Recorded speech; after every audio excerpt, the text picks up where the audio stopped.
And we're getting a little late start, so I'll maybe speed this up a little bit. But we're here for a budget workshop to look at the Prop 218 process for the sewer fund and look at budget scenarios for the rate study.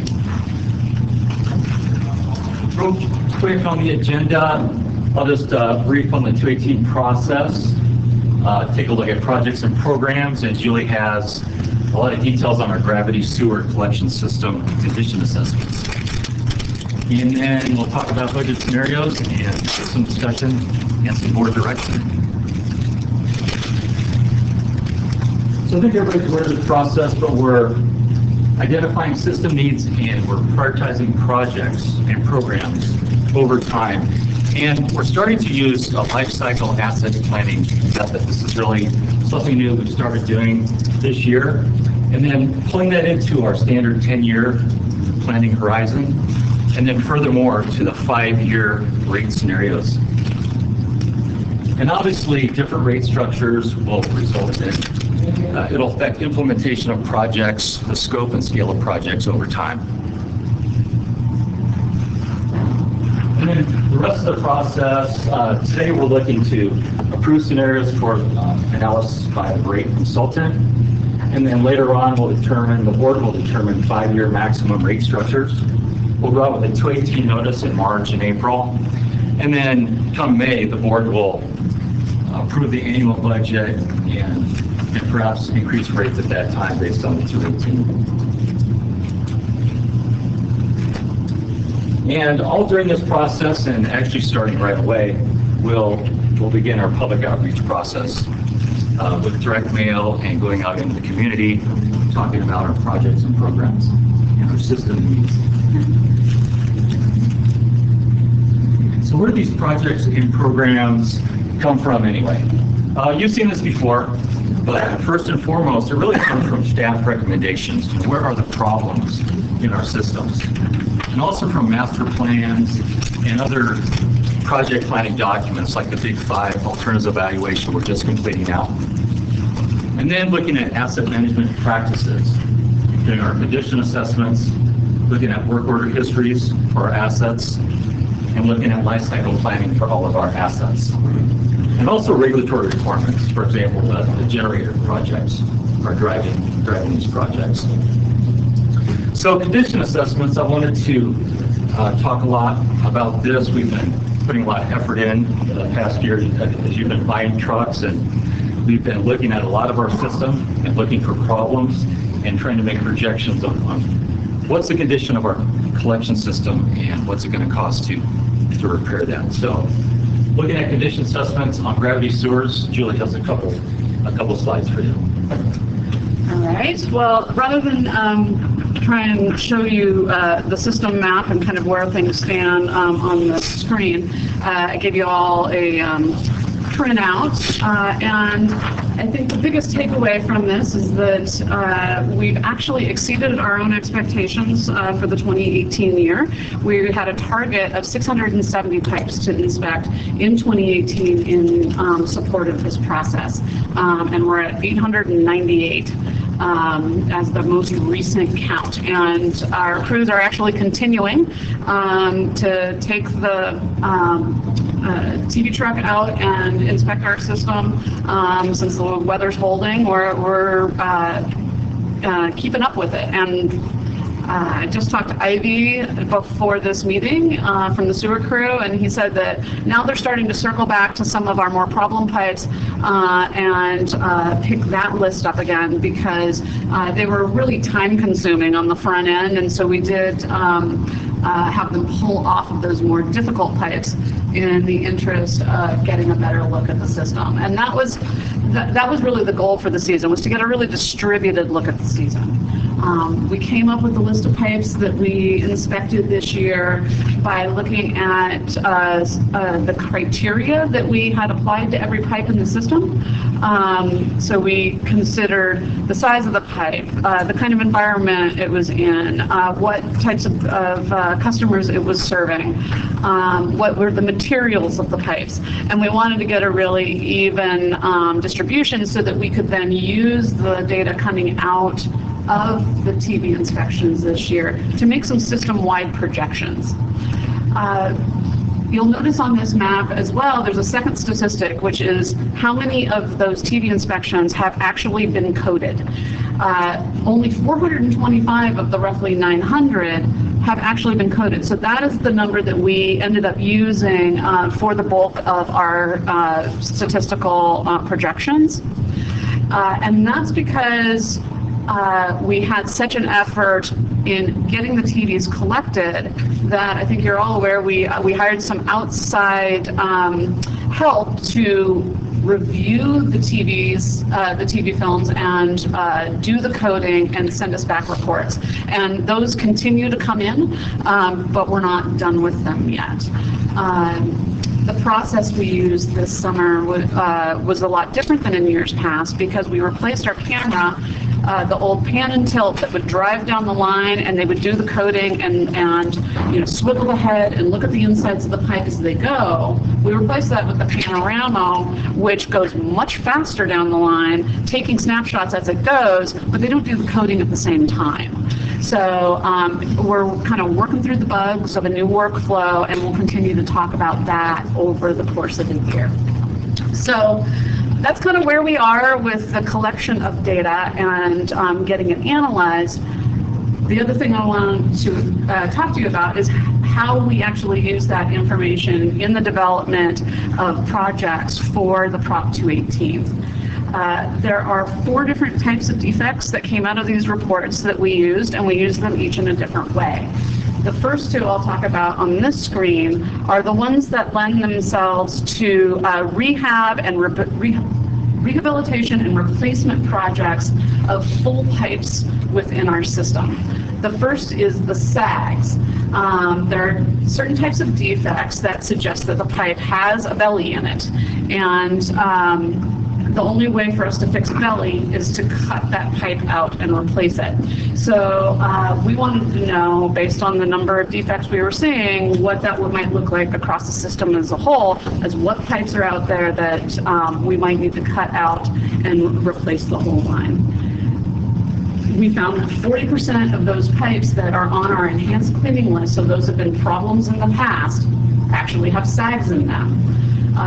That was a small portion of the overall pipes that we looked at. So when you look at all the data across the system, we expect that we'll have 14% of our total pipes having sags. So we thought, well, a sag doesn't necessarily mean it's something that has to be addressed immediately.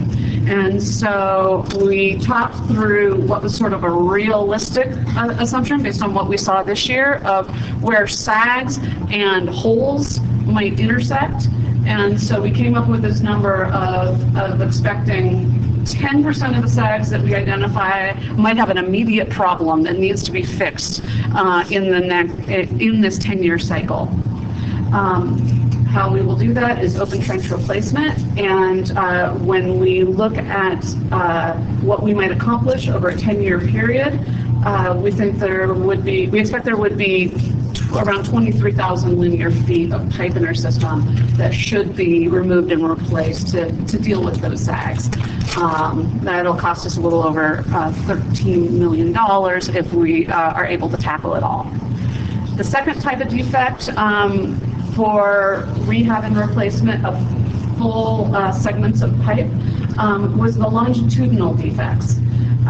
We only identified 9 longitudinal defects out of 425 inspections that suggested that they needed to go on the list for repair. And this photo here is an example of what I mean by a longitudinal defect. This is a concrete pipe that has a PVC liner, and you can see the liner is cracked and missing as far as you can see up the length of the pipe.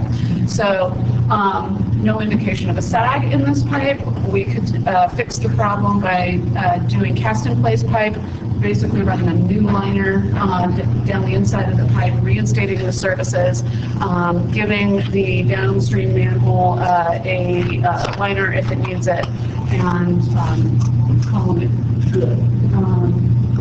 So Looking at the system as a whole, over the next 10 years, we would expect that we have about not quite 33,000 linear feet of pipe within our system that might need this type of repair, and that would cost just under $70 million. Are you doing that? Yep. You want to go back? Just a little bit. I just want to point out a couple numbers. If we're doing this on a 10-year time frame, 13 million here, about 7 million here, $20 million. Those are new projects based on this condition assessment. Yeah, those types of projects haven't really been incorporated into our budget in the past. There's been a few that came out of the collection system master plan that were in there, but for the most part, these Mostly are new projects, newly yeah. conceived projects. Okay, so the second type of defects that we look at, these speak more to our sewer crew's ongoing O&M practices. We looked at spot defects that we're calling holes, and we looked at roots. They have different types of repairs that we use to address those. And what we wanted to know was, because we're looking at more pipes each year, how many more defects can we expect to find than we already do? And so how much do we need to supplement the underground repair sewers budget for dealing with those problems as they come up? Because that's how we've addressed those types of repairs in the past. So for both of these types of defects, we have a pretty good history because they've been doing it year after year of how we approach these repairs. So I used the bid history back through 2006 for CIPP spot liners, and looking at those numbers, we've done about 37 repairs for every 100,000 linear feet that we have TV'd. This year, the bid price that we got was $27.50 per repair. And so based on that 37 repairs per 100,000 and TVing 31 miles of pipe a year, we expect that we'll need to do 61 spot repairs per year. We'll need about $102 million more than we've been spending on average per year to be able to address that increase in spot repairs. As far as, I'm sorry, what did I say? 102,000. Oh, yeah, no, 102,000.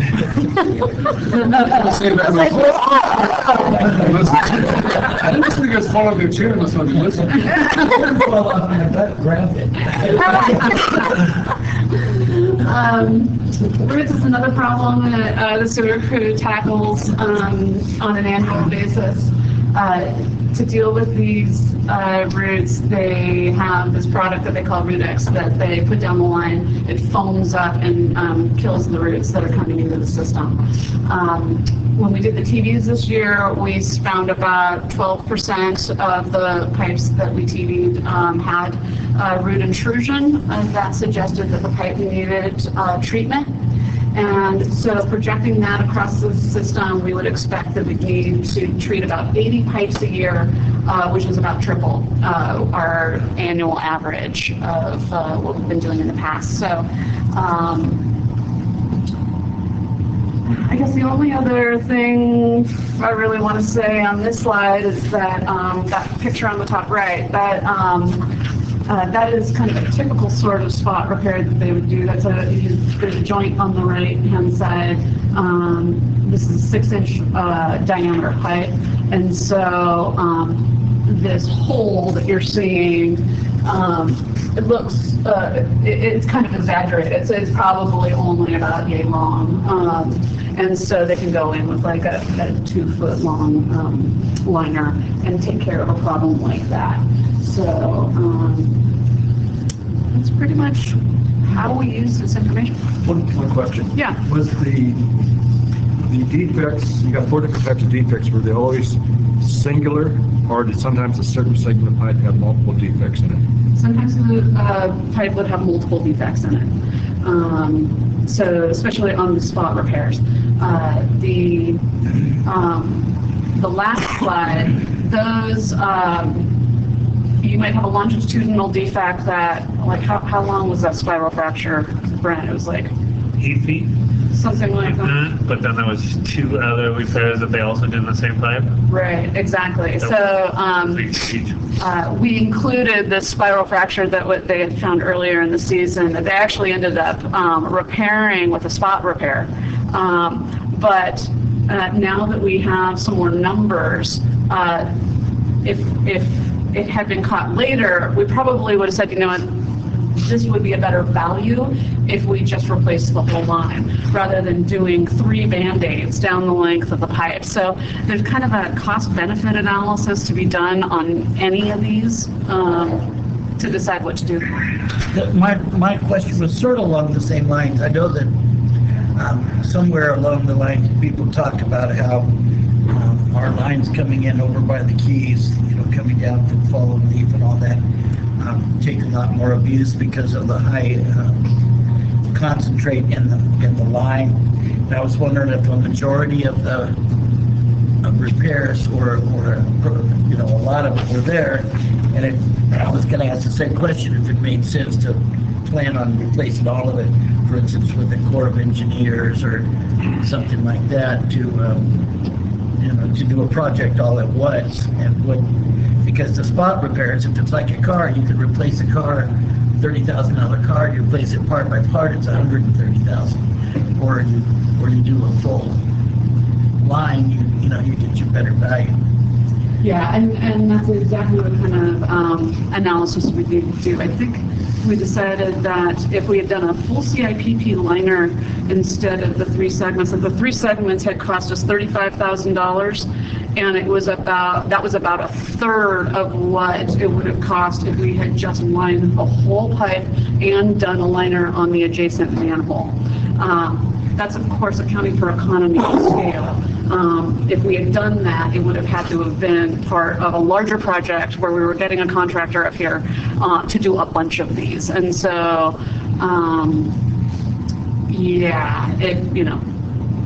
some of these you just know you need to do right away. And if the spot repair is the most cost-effective way to do it in the immediate future, then we're going to do that. I don't think we saw a higher frequency of repairs in the forested areas. So far I haven't seen any areas that were specifically worse than other areas, other than very localized, but there hasn't been this big pattern of like everything in the forest is worse or everything in Myers is worse. We haven't seen any patterns like that yet. Okay. It's been pretty scattered, so the more data we get, hopefully we'll be able to start seeing those patterns and make some more predictions. And some of some things do seem to go together. So like this picture right here, this is on Apache Avenue, and we priced out a spot repair, ended up going in and cutting out the damaged section and actually replacing it with a short spool. But this is also a sag section, and so we're designing a project to replace the whole line across that run. So this is a case where we're actually doing both a spot repair and we're working on a project to replace the line, but we had to get rid of this hole in the bottom.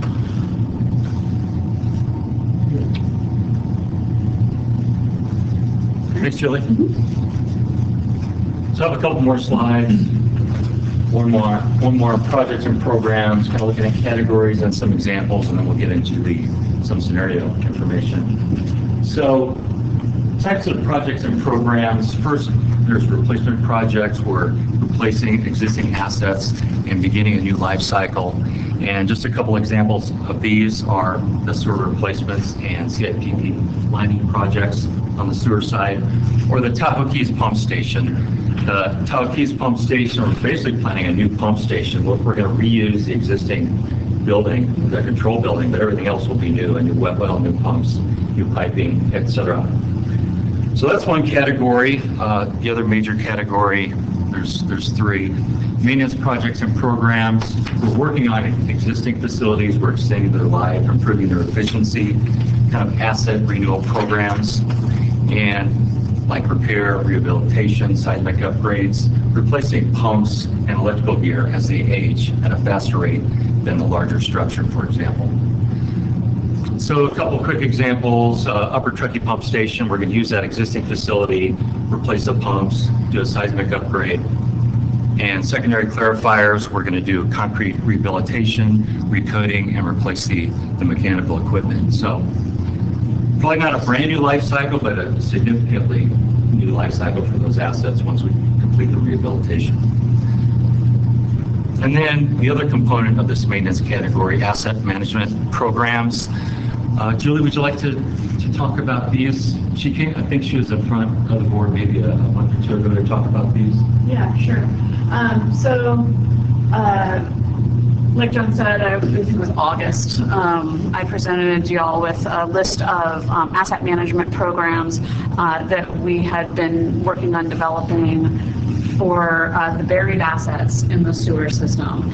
I focused on that when I came to you last time, and that was really a subset of a larger list that looked at asset management programs for the wastewater treatment plant, for our field stations, for DDR as well. And so as part of this Prop 218 effort, we went into that list and identified a subset of them that we felt prepared to price out and include in a 10-year plan, and that were the highest priority. They were all, we had scored 42 individual programs across the entire sewer system, ranking them between 1 and 3, 1 being the highest priority. So all the ones that were on this list were either scored a 1 or a 2, so we priced out 6 different programs that represented like 12 of the individual data needs from that original list of 42. And from that list of 6, we actually included 4 of them in the capital improvement plan, and they address things like additional CCTV tools for the gravity system, continuing with the sewer flow monitoring program that we begun last year, adding instrumentation at all of our pump stations, and then expanding a program for doing condition assessments of our 40 plus miles of sewer force mains, some about 19 miles of which are 50 to 60 years old, and we've never seen inside. So that is kind of the highlights of the asset management programs that we will continue to develop and roll out as we become more familiar with the technologies available to us and can make the most cost-effective plan for how to approach those. A couple of other things that have been on the CIP that speak to asset management and that we are continuing to move forward with. Biggest is the field communications piece.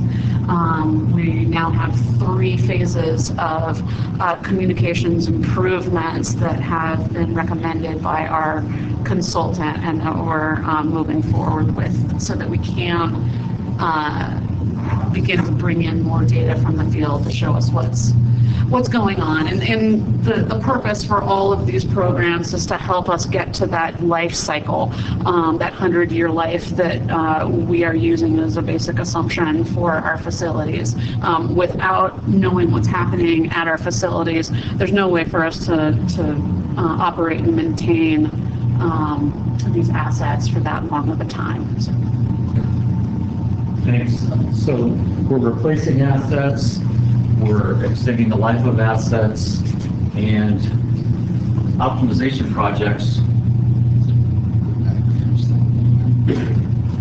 We're adding new assets. Actually, we're not adding too many assets on the sewer program compared to the water side. But optimization projects, think new assets, for example, the emergency blower generator.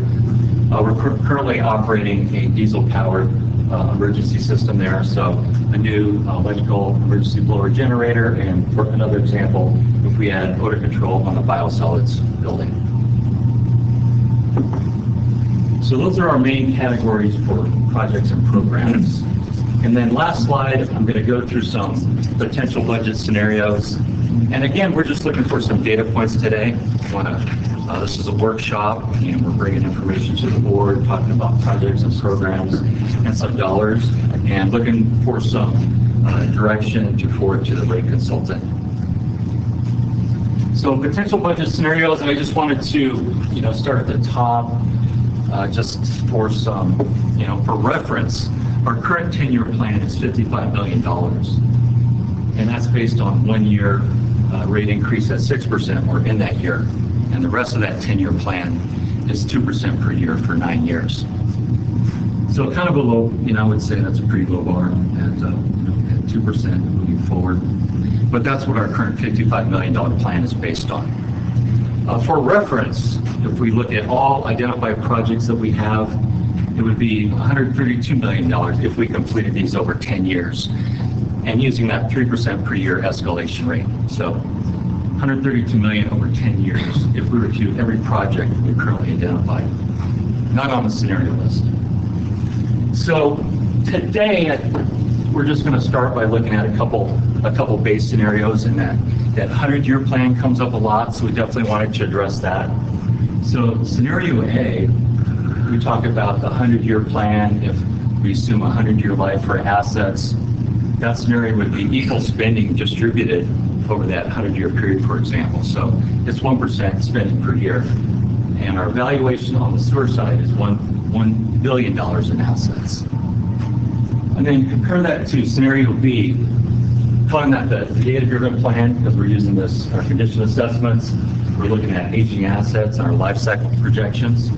So scenario B is based on data that we've seen, all the data we have so far today.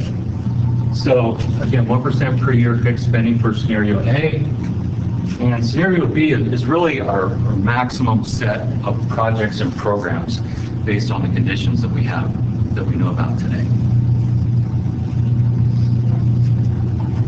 As Julie mentioned, we looked at a 10-year cycle to make our repairs and replacements on the sewer side, on the gravity sewer. And the 100-year allocation actually does all of that and a lot more. We would actually be replacing assets before they've reached the end of their useful life based on the condition assessments that we've seen.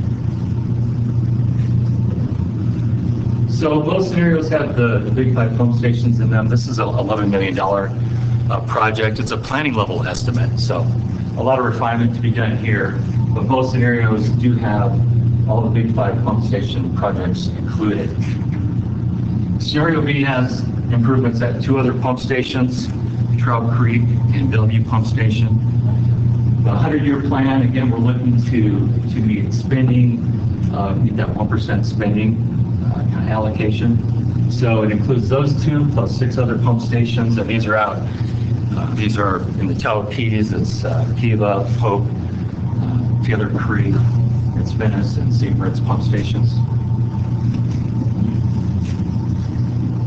So under scenario B, again, looking at our aging assets and condition assessments, there's a set of recommended plant projects. These include the secondary clarifiers and rehabilitation of the ponds out front, 2 big ponds. So those are and also significant improvements on the lower shops. There's about $3.6 million in that for improvements at the lower shops. So that's in here. That's all in here, plus other projects, again, to meet that spending allocation. Those other projects include rehabilitation of the equalization basins and rehabilitation of aeration basin number 3. Both scenarios include a pretty significant amount of communication, monitoring, and asset management programs that Julie talked about. Not all of them, but a significant amount. And now let's look at some numbers. 100-year plan, over 10 years with a 3% escalation per year. That would be a 10-year, $118 million plan. And on the data-driven plan, again, 10 years with 3% escalation, $83 million. So this is, today we're looking for, set the upper limit or potential projects and programs that we might want to submit to the rate consultant. I know we're starting with 55 million, at 83 million. That difference, much of that is explained by those new sewer projects that are coming in. And I would also say, you know, it includes doing that work in 10 years. And, you know, this is really our best information today. There's a lot of additional work we can do to, you know, look for efficiencies and reductions in these projects and programs over time. But at $83 million, this is our best information today. And we'll obviously constantly look for opportunities, and we really have an expectation for additional efficiencies in implementing this program.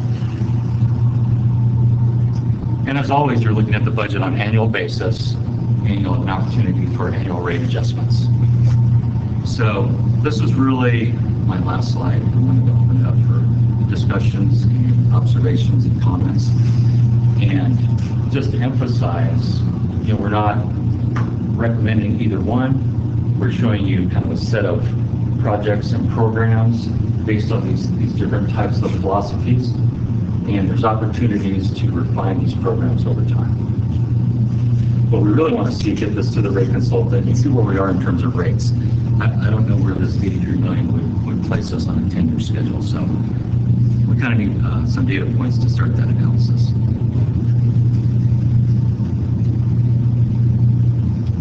So with that, thoughts, comments?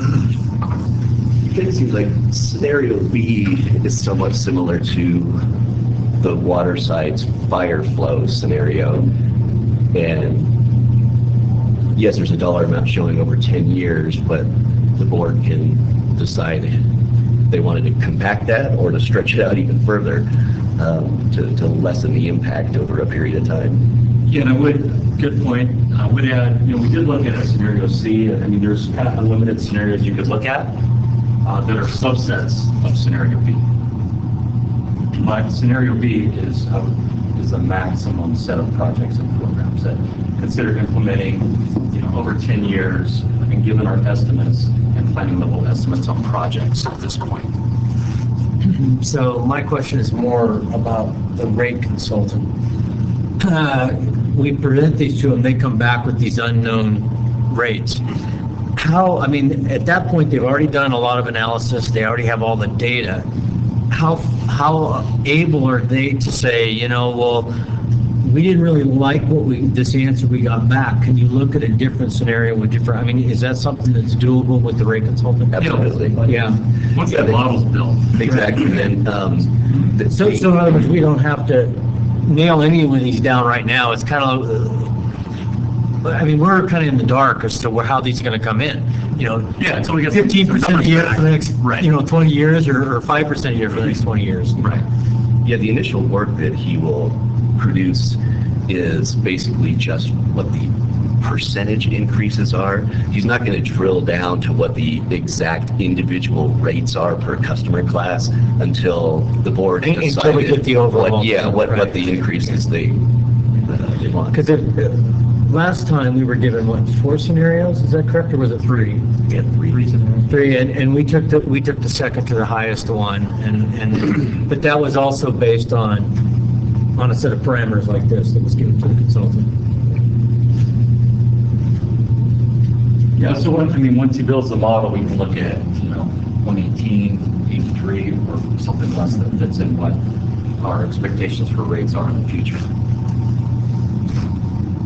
So this is our first cut. One question, for clarification, and Paul, you correct me if I'm wrong, we gave all 3 of those scenarios to the rate consultant to develop, to tell us what those would cost, you know, from a rate perspective. That was, we were trying to, again, set the table for this is one end of the spectrum, and we'll see what those rates are, and then you can have some expectation of, okay, this is what we think the community can afford, and so we go someplace below that. I think that's the expectation with both of these processes. Another point there was that staff at that point recommended a 9% increase 5 years ago.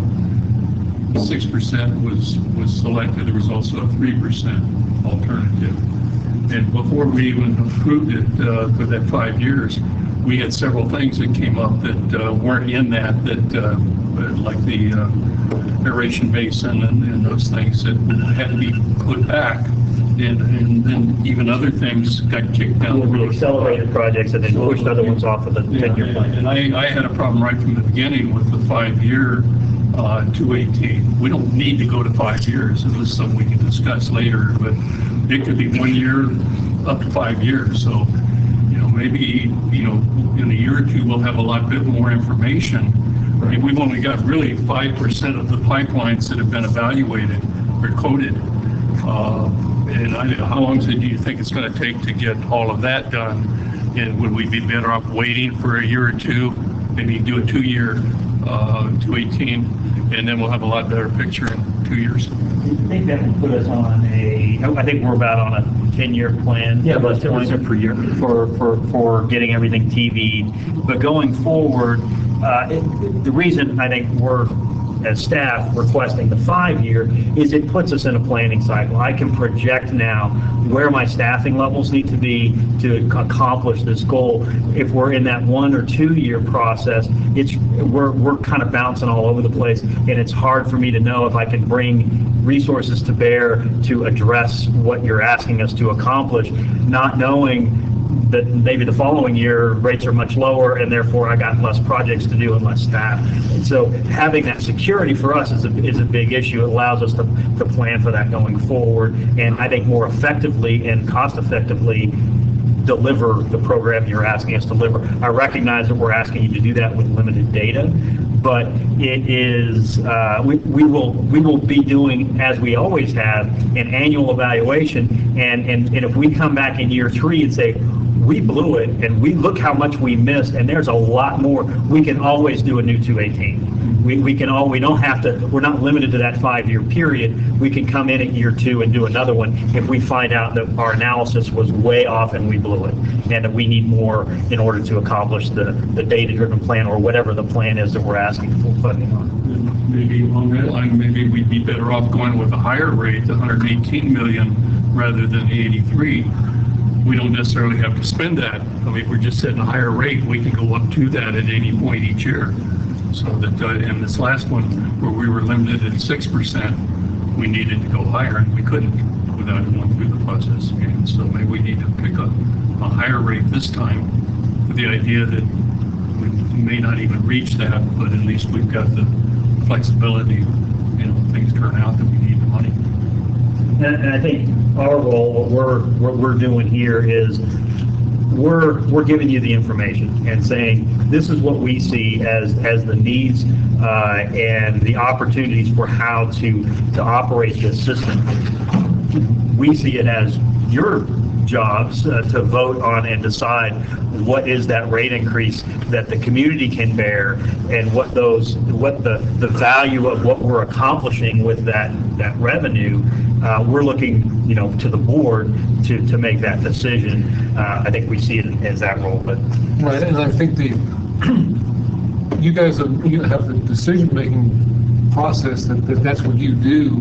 But without our perspective is without some of this type of information, you would never have really the understanding of what additional risks are we taking on if we slow down the process, if we slow down the repairs.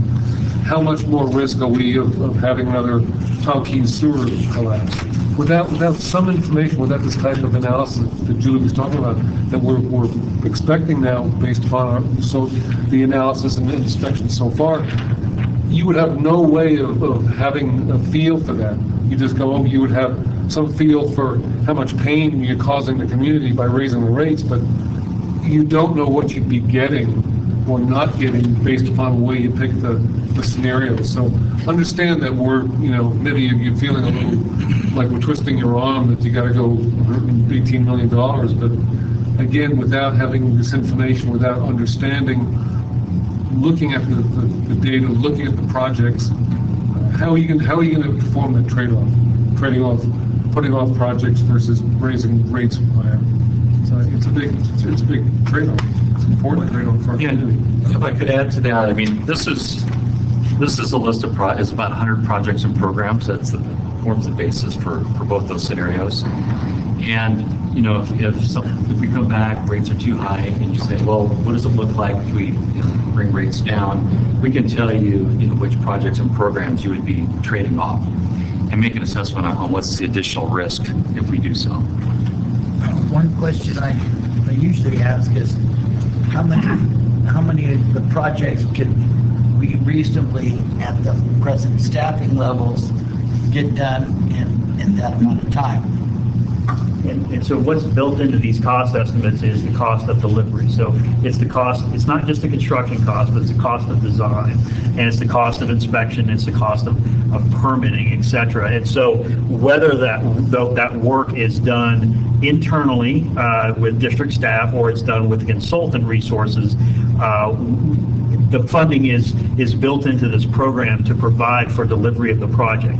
Can we do some of this work more efficiently if, for example, I'm asking the pumps crew to replace pumps at Top of the Keys pump station rather than having a contractor come in and replace those pumps? Yes, but there's also, of course, a cost of those staff are not doing something else that is also needed in the system. So we have to weigh all those delivery options. And if you, again, approve a 10-year plan that is at X level of value, we will look at our staffing levels. Right now, we have 2 limited term positions on board for the meters project. And if the 10-year plan is at such a level that we don't need those resources, we're cutting them loose. But if it is at such a level that over the next 10 years we need more staff, we will be talking to you in the policy process and in the budgeting process that, hey, to deliver the program, we need these staff, and we can deliver this much, and this much will be consulted out. We'll be able to have those discussions during the budgeting process on an annual basis. So I think that would be our approach to how we deliver whatever funding level you do. If we had to, we could call Carollo tomorrow and we could have a trailer full of people out here doing work. That's super expensive. We don't want to do that. The trailer's occupied. Well, a different trailer. That's pretty good scouting. I've not seen that look before. We could bring resources to bear if we had to do it. We don't want to do that. We think that's why having a longer period of time and a more consistent program allows us to more efficiently deliver that program over time. I think it's also really, from my perspective, we looked at 4 slides there, and we're talking about it in a fairly short period of time. This work that you're seeing, the output there, this is a lot of work. We have spent a lot of resources, a lot of staff time, field staff, asset management staff, and engineering staff doing a lot of analysis. This is not where we've been in the past. We have looked at every project and looked at its validity and its importance, and should we be doing this, and we've eliminated projects when it was appropriate to do so. So what you're looking at is a lot of analysis that's gone into this development. Eliminated quite a few based on that list. Yeah, and it's also, we're looking at this in managing our programs and managing our assets a little bit differently than we have in the past. At one time, this organization was pretty reactive. Something would break, we go fix it. And we've gotten much more into preventive maintenance and managing assets and looking at them saying, yeah, okay, I'm doing the maintenance. What these plans, particularly Scenario B, represents is that actually proactive approach of getting out there and actually putting in monitors to tell me this pump is losing efficiency. Let me get in there and rehab it before it fails. And so maybe I spend $10,000 replacing bearings in this pump rather than spending $80,000 or $100,000 replacing the pump when the bearing goes out and blows the whole thing apart. And so it represents a little bit different way of operating. But I think in the long run, for the organization, it allows us to more efficiently manage and operate and get more life out of these assets. And that's one reason, again, you're seeing things a lot differently than you've seen them in the past in how we presented this information and how we presented our projects. And again, it's been a lot of work to get here, but I think it's really important that we're on a course. And whatever the funding is for the program, we're not planning to back off of that type of approach. However much you fund, we're still planning to do this analysis and data collection to whatever level we're able to do it at going forward. But I think the question we're asking today is, do you want us to go to the rate consultant with these plans? And if you're in agreement with that, and then again, when we come back, we will adjust going forward. Once you see what the rates are and the actual impacts to our customers' wallets, then we'll have information and be able to make a decision about what else you'd like us to look at. Yeah, if I could add to that, I mean, we're looking, give this information to the rate consultant, we're looking at that first 5 years. Last time we had some discussion about the next 5 years and what we wanted the rate consultant to use, whether it be 2% for the second 5 years or just continue with the first 5 years, same rate as the second 5 years. And I think a 5-year planning horizon is really like a minimum, like it's stuff that staff implement kind of on a 5-year basis, but that's a solid number. But a 10-year planning horizon would be much more helpful. I mean, that's why we have a 10-year capital improvement program, right? So if I could recommend something, I would recommend that at least we look at using that rate structure, like linear over 10 years. And also, if you want to look at making rate adjustments in 5 years and then maybe getting a flat line, 2 or 3% on that second 5 years, I guess that would be some recommendations. I'd like to see a 10-year and then a second 10 years. Be looking at, the whole 20 years. I mean, we're better off. I mean, there are communities that use 50 and 100-year plans, and I think we need to be looking beyond just 10 years. Have you evaluated any of that, the second 10 years?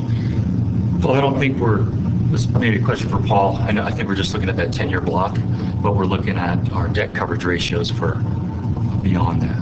And we have identified some projects that are not appropriate for implementation in the first 10 years, but we have them on the horizon. The equipment in the headworks is a good example. That was installed in 2012. Well, by 2032, some of that will be in need of replacement, which is just shocking to me because I feel like we've just finished this. Get used to it. 31. So we're doing some of that 100-year planning. We haven't built a whole model, including rates and everything else. Don't really expect to do that, but we have our eye on the recurring maintenance and operational costs moving forward. Projecting some of these things out, rather than, with the water, not much is being done this 10 years, but in the second 10 years, it just jumps up. And I'd rather see a long-term, gradual, increase. Sure. Yeah, that's a good point. I mean, we have our budget for doing these pipe repairs over 10 years, but what's going to look like 10 years from now? Is it going to be better or worse? Because if you think about right now, we're just starting to look at these pipes in most cases. So, I mean, maybe these will end up deteriorating over 30, 40, 50, 60 years. So, again, every year we're going to look at another 10% of our system and update you on all these projects and programs, especially the sewer replacement program.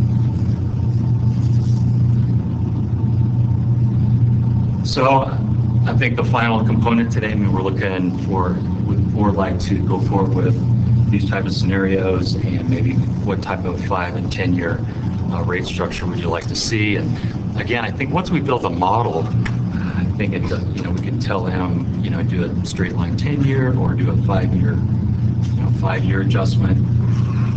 That's correct. Yeah. So. Yeah, I would think that'd be time to talk about the scenarios because we don't even know what the baselines are yet. So if the recommended plan to do scenario B is 7% a year for 5 years, we may say, well, what's that 7% look like from 5 to 10, or what would it look like if it was capped off at 4 after that? I mean, to me, that's down the road stuff. I would say that given what I understand about how the consultant works and how all this works, well, we might as well go ahead with what we have here and make adjustments depending on what we see. Sure, I don't get those know. back, Unless you guys bring it back to the board, and Yeah. then make adjustments. You'll have a few cracks at this. And the other question is there anything here we've presented that you want us looking at differently?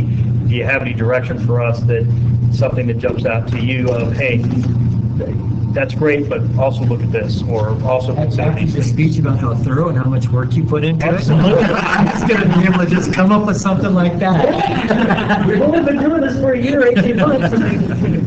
Waiting to see if you come up with something. I like what Judy said about looking at things, repairing several things at once versus one at a time.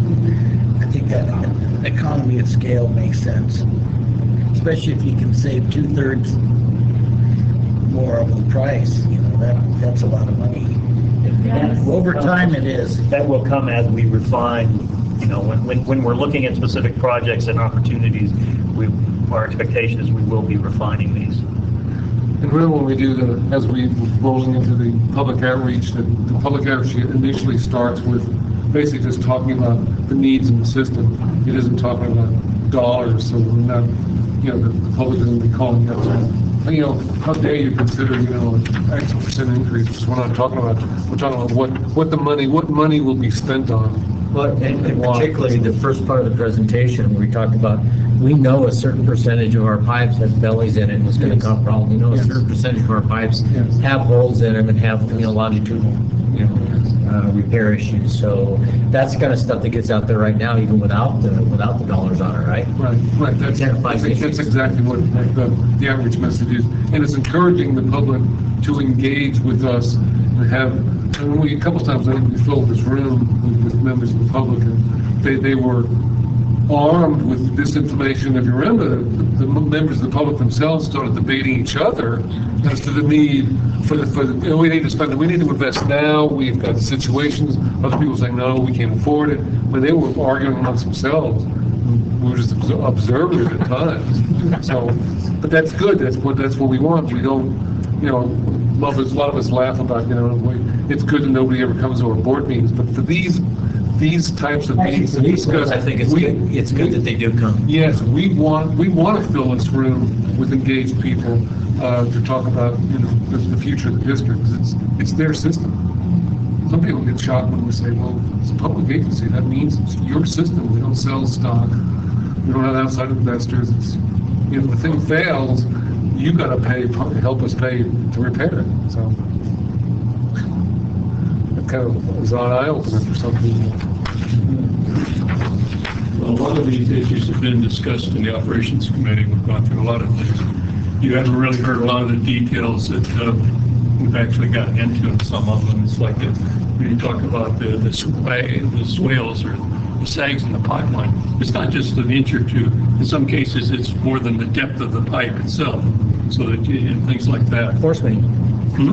Right. Yeah, I mean, it's major. And when you get things like that. These numbers was about 40%, so it had to be at least a 40% sag to even make it on that list. So the real little ones aren't even included. It's easy to talk about.